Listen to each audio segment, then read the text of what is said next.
A Legend of Rubezahl. Once upon a time, a glazier was traveling across the mountains. The mountain path was narrow, dusty, and covered in small, sharp stones. To the side of the path were prickly shrubs and boulders. In the sky above, the sun shone brightly, which made the glazier's load feel heavier. The glazier was a good man who worked hard. He was feeling very tired from carrying the heavy load of glass.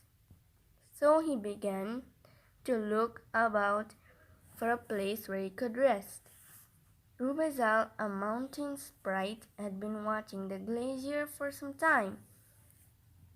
As soon as he saw the glazier was looking for a place to stop, he skipped ahead around a bend in the path and changed himself into a little mound covered in soft grass that looked like a comfortable place to rest.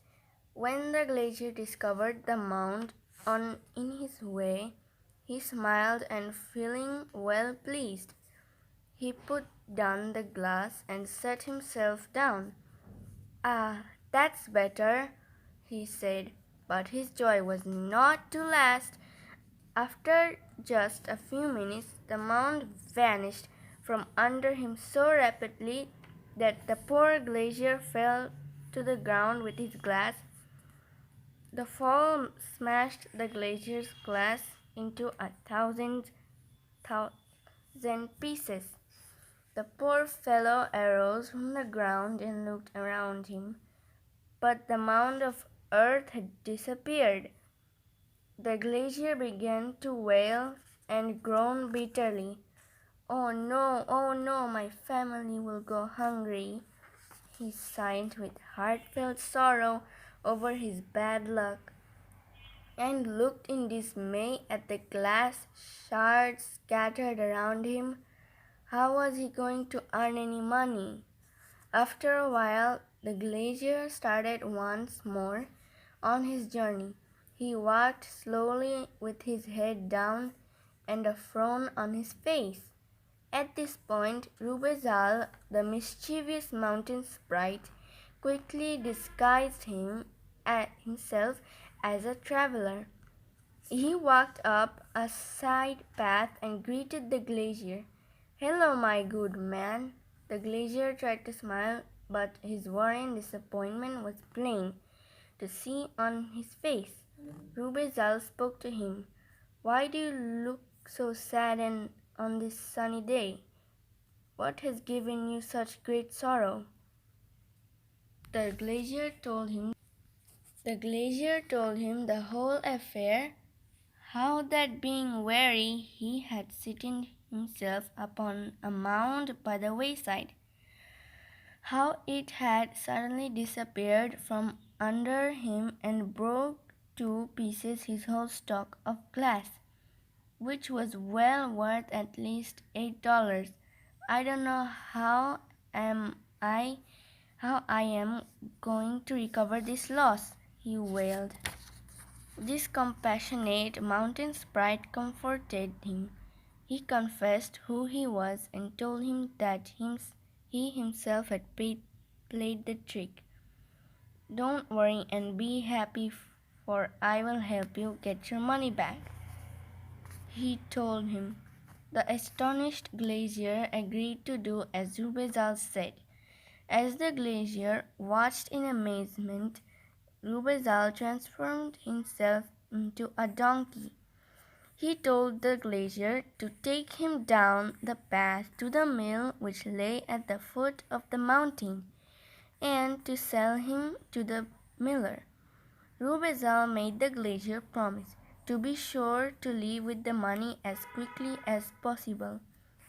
Feeling excited about the prospect of getting his money back, the glazier immediately climbed on the back of the donkey and rode him down the mountain to the mill.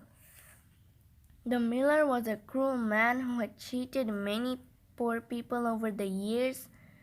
He worked his animals and servants too hard. He needed a new donkey. The glazier offered the donkey for sale to the miller at the fair price of $10. The miller offered 9, and the glazier, without further haggling, took the money and happily went on his way. When he was gone, the miller shouted for the stable boy, who immediately ran up to the mill and the miller said, "Hey, get this donkey some hay." The stable boy gently led the donkey down to the stable and into a stall. He filled a rack with hay and patted the donkey's back. "There you go, old chap, better eat quickly because you'll be sent to work soon." Still in the form of donkey, Rubezahl exclaimed, "I don't eat hay. I eat nothing but roasted and boiled turnips. Nothing but the best." The boy's hair stood on end. He flew to his master and related to him this wondrous tale. The miller and the boy rushed back to the stable. There they found nothing. The donkey, like the $9, had vanished. The miller was so shocked that he forgot to shout at the boy and scratched his hair in puzzlement. Back on the mountain, Rubezahl laughed to himself. The mean miller had been punished. The glazier with $9 in his pocket was happy again, and Rubezahl had enjoyed himself by playing tricks.